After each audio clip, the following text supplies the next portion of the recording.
संदीप शर्मा जी। और वो ड्यूटी से आ रहे थे, रास्ते में उन्होंने घेर लिया और उन पे सिर फाड़ दिया। किन लोगों ने घेर लिया? गडरियों में। क्या नाम है उन लोगों के? मैं नंद किशोर शर्मा, और तो मैं सर जानती नहीं हूँ, है ना। और उन्होंने खूब बजाया, डंडा बजाया, खूब तोड़िए दही। हमारे घर में कोई नहीं था, सब ड्यूटी को चले गए थे। और पिस्तौल छोड़ दिया आपने और नाम लगा दिया कि इसने पिस्तौल छोड़ी है। जी।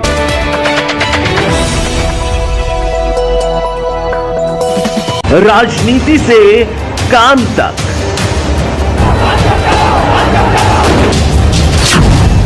अपराध से अंजाम तक, खेत से खलिहान तक, अब हर खबर पर होगी हमारी नजर। पाइए सीधा अपने मोबाइल पर। मैं हूं मौर्य कुमार गौतम, आपका अपना न्यूज रिपोर्टर। देखते रहें गांव शहर की खबर और जुड़े रहें सिटी न्यूज इंडिया वन के साथ। हमारे चैनल को लाइक करें, शेयर करें और सब्सक्राइब करना ना भूलें। मेरा नाम संदीप शर्मा है, वैसे गांव में लाला बोलते हैं मुझे। जी, तो क्या मामला है यहाँ पर जो ढोलाना कोतवाली पे इस समय खड़े हो आप? जो मामला क्या जी, मैं ड्यूटी से आ रहा था, रात की ड्यूटी करता हूँ मैं नोएडा ड्यूटी से आ रहा था। तो रास्ते में बुग्गी लेके आ रहा था सवाजीत पाल का लड़का। तो उसने मुझे देख के साइड ना देने की वजह मेरी साइड को कर दी, बाइक की तरफ को। तो मैंने नीचे उतारी बाइक, उतारने के बाद बाइक रोड पे फिसल गई, गिर गया मैं साइड में। मैंने बाइक खड़ी करी, बाइक भी टूट गई, घोंटे में चोट लगी, कोहनी में, कंधे में। मैंने उससे फिर भी कुछ ना बोला। तो वो बुग्गी छोड़ के एकदम आया मेरे से, एकदम उल्टा सीधा बोला, नू दिख ना रहा दिखे तुझे। अब मेरे को पता नहीं क्या क्या बोलने लग गया। मैंने कही तू चला जा अपना काम कर, ज़्यादा मत बोले मुझसे।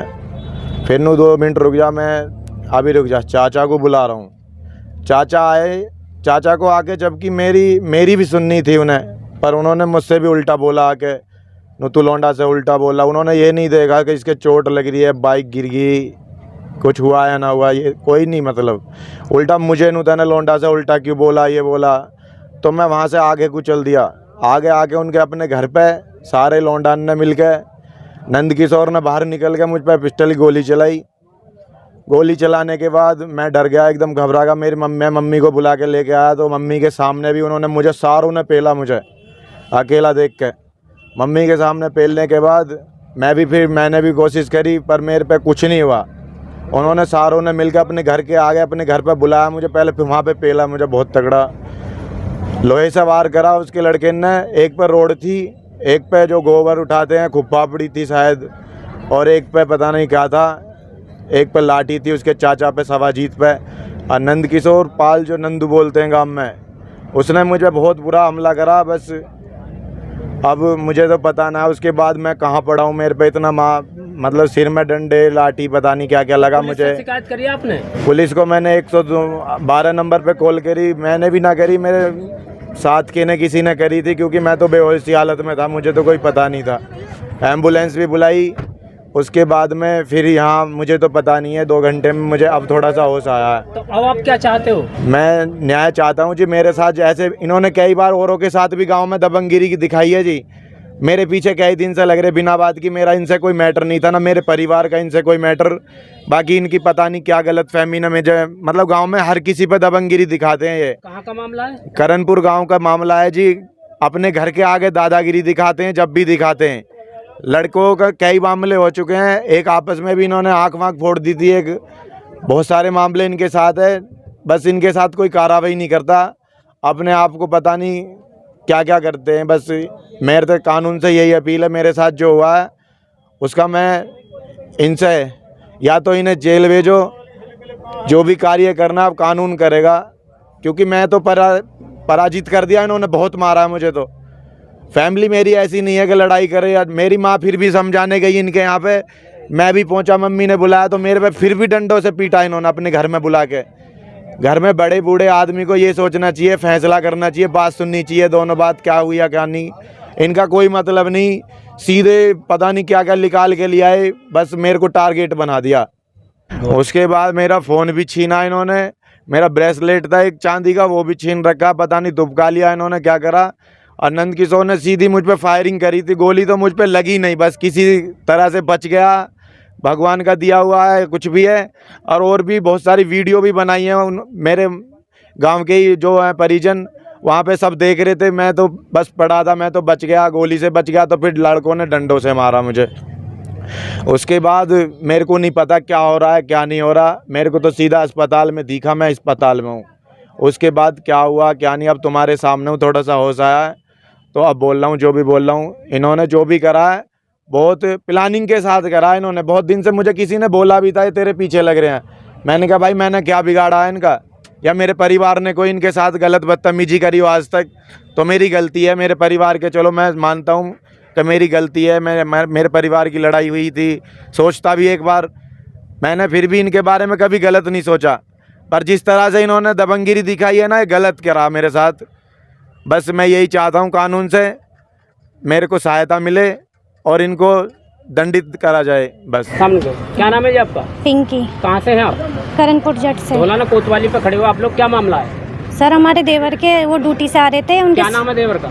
संदीप शर्मा। जी। और वो ड्यूटी से आ रहे थे, रास्ते में उन्होंने घेर लिया और उन पे सिर फाड़ किन दिया। लोगों ने घेर लिया? गडरियों में। क्या नाम है उन लोगों के? मैं नंद किशोर शर्मा, और तो मैं सर जानती नहीं हूँ, है ना।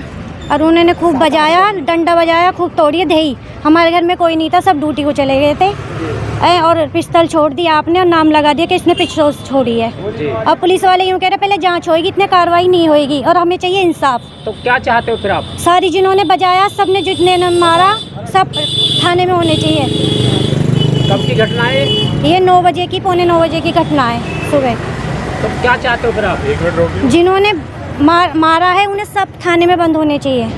करणपुर जट से। धौलाना कोतवाली पे क्या मामला है जो आप लोग इकट्ठा हुए हैं? सर इसमें मार पिटाई हुई है, गोली भी चली है और हमारे छोटे भाई के साथ बहुत तरीके से मारा गया है, बिल्कुल घायल है इस टाइम। किन लोगों ने मारा है? ये नंद किशोर है, नंद किशोर के भाई हैं और इनके बच्चे हैं और कुछ और भी लगे हुए थे। बहुत भीड़ थी, उसमें कुछ वीडियो भी बनाई हमने। वीडियो बनाने के बाद जो उसमें आया है, नंद किशोर के हाथ में पिस्टन आ रही है और पिस्टन चलाई भी है, गोली भी चली है।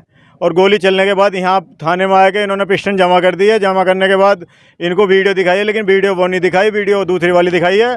और उसमें कहा कि उसने, लड़के ने, संदीप ने गोली चलाई है और गोली चलाते हुए हमने वो पकड़ लिया। पकड़ने के बाद उससे पिस्टन छीन ली है। अब उस पिस्टन को हम यहाँ जमा कर रहे हैं। उन्होंने ये बोला थाने में मेरे आंखों के सामने, क्योंकि मैं भी कप्तान साहब के यहीं बैठा हुआ था, जो सारा सीन मैंने देखा है। उसके साथ बहुत ज़्यादा वो करा है और हम कह रहे हैं जब उसकी वीडियो में उसकी फ़ोटो आ रही है तो छानबीन करने के लिए बोल रहे हैं, तो उसे अंदर क्यों नहीं बैठाते? जब तक छानबीन नहीं होती, जब तक अंदर बैठाएं उसे, और जब छानबीन होने के बाद पता चल जाए कि गलती किसकी है। अगर गलती उसकी नहीं है तो उसे छोड़ दें, और जब गलती है तो अंदर भेजो सीधे। तो हम चाहते हैं कि उसे बिठाओ अंदर, उसे उठाते क्यों नहीं? वो बार बार थाने में आ रहा, अंदर कप्तान साहब से बात कर रहा है बार बार, उसकी सुनवाई हो रही है बार बार। क्यों ऐसा क्यों हो रहा है? क्यों नहीं सुनवाई हो रही हमारी? हम चाहते हैं उसे अंदर बैठाओ। थाने में बार बार आ रहा, थाने के गेट पे कैमरा भी लगा हुआ है, कैमरा क्यों नहीं चेक होएगा? चेक करके बताओ कि सुबह तो 9 बजे तो बैठे हुए हैं, अब हमें 11 बज रहे हैं, 12 बज रहे हैं, अभी तक हमारी कोई सुनवाई नहीं हुई। नो डॉक्टरी करवा लो, कद होएगी छानबीन? हम ये चाहते हैं कि जब वो नंद किशोर पाल है जो वीडियो में आ रहा है, हथियार उसके हाथ में है, तो उसे अंदर क्यों नहीं करते? उसे अंदर करा जाए।